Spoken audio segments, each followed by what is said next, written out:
Hey everyone, welcome back to another video. In this one I'll be showing you how you can make this amazing ident with After Effects. The first thing that we will do is that we will head over to Sketchfab. I'll be searching for a skull model. Now when you're searching for a model and you find one that you like, you need to make sure that it is either in the OBJ format or you can convert it into the OBJ format using some kind of other third-party software. So here I found a really clean looking skull that is in the OBJ format, so I will download it. Now the reason we're using an OBJ format is because Element 3D only supports OBJ. Now after it's downloaded, we will extract it, and then when we go inside the sources folder, there will be another RAR file that we have to extract.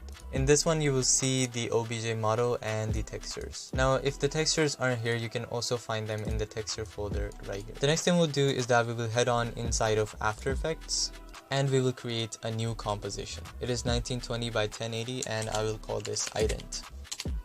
I'll create a new solid and call it skull, and I will add element 3D onto this solid. Now we will head on into the scene setup and we will import that model. Now, as you can see, it's really small right now, so all you have to do is click on normalize size. The next thing we have to do is we will import the textures.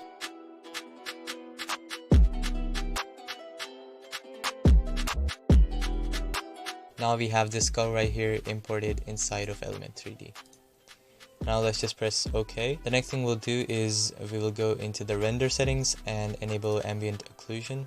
Set this to ray traced. After that, we can go into the output and increase the multi-sampling to 32 and the super sampling to 8 and enable enhanced multi-sampling. After doing all of this, as you can see, it looks pretty nice. We will now animate this. First thing we have to do is we can go into the particle replicator and keyframe our position X, Y, and Z and the Y rotation, something around 3 seconds.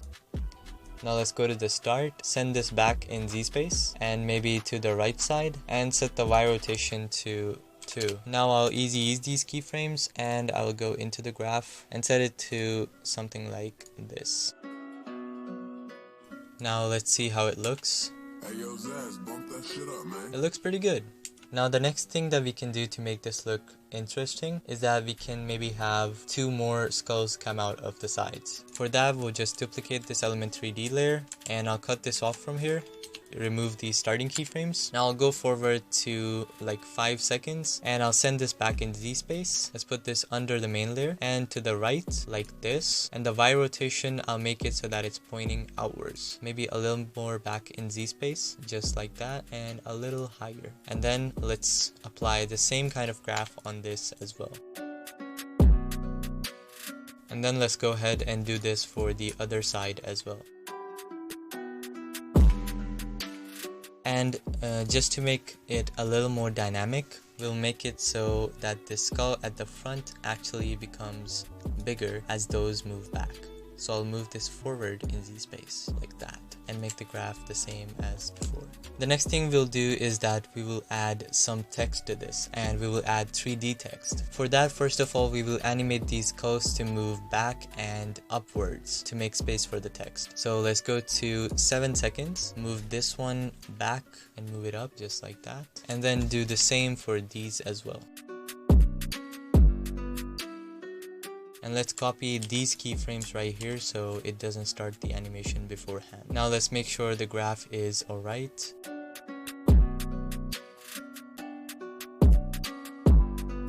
Now let's play it to see how it looks.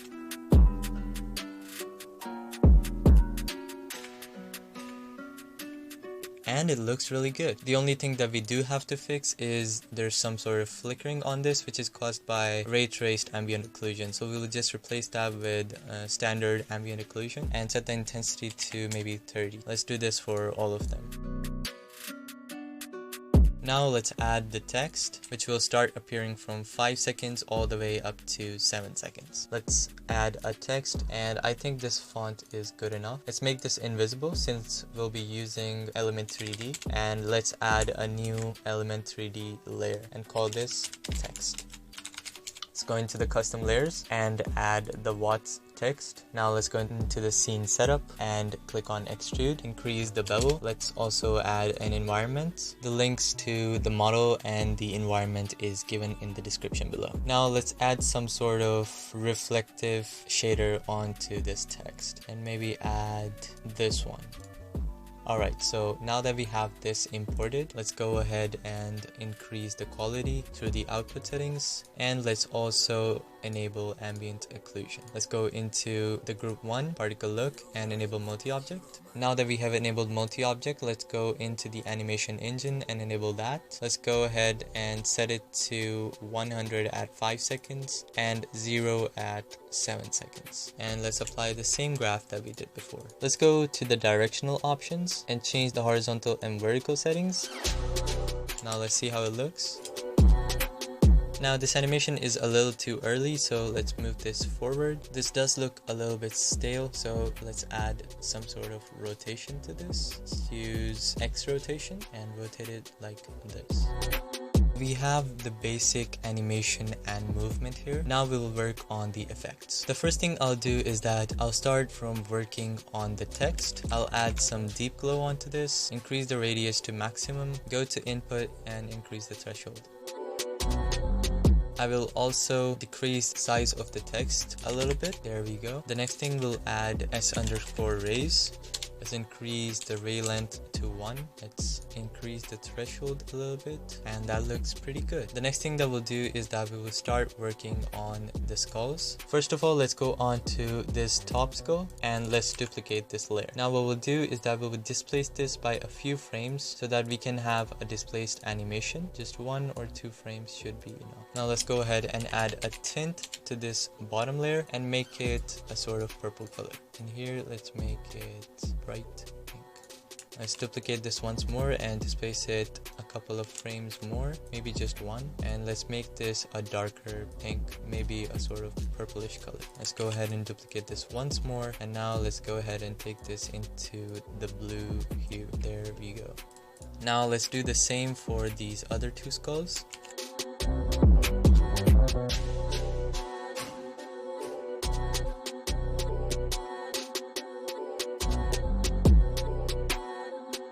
At this point we can maybe add some reflections beneath them. So let's go ahead and duplicate this main skull. Let's go ahead and put him all the way at the bottom and add some directional blur. Let's add a lot of blur to this, maybe around 500. Add a transform layer to this and move it lower like this to create a reflection like effect. Now let's add a tint and let's make this reflection a little bit tinted like that, and let's also add a deep glow to it. And now let's do the same for the other 2 skulls but on the opposite side.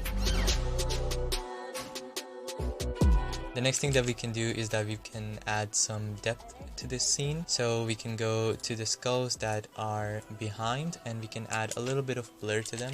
Let's add around 3. That should be good enough, and let's increase the gamma to 5. Let's copy this and paste this onto the other one. We will have to add a linear wipe to these reflections as they're just appearing suddenly, and let's add a feather of 500. Let's make it 100 over here, and then let's make it a 0 somewhere around here, and let's just ease these keyframes. Let's copy the same exact thing onto the other one as well. Now just to make the background ones a little different, I can adjust the tint and make the pink a little more purple. And as final touches, we can maybe add some color correction to this, and this is the final product.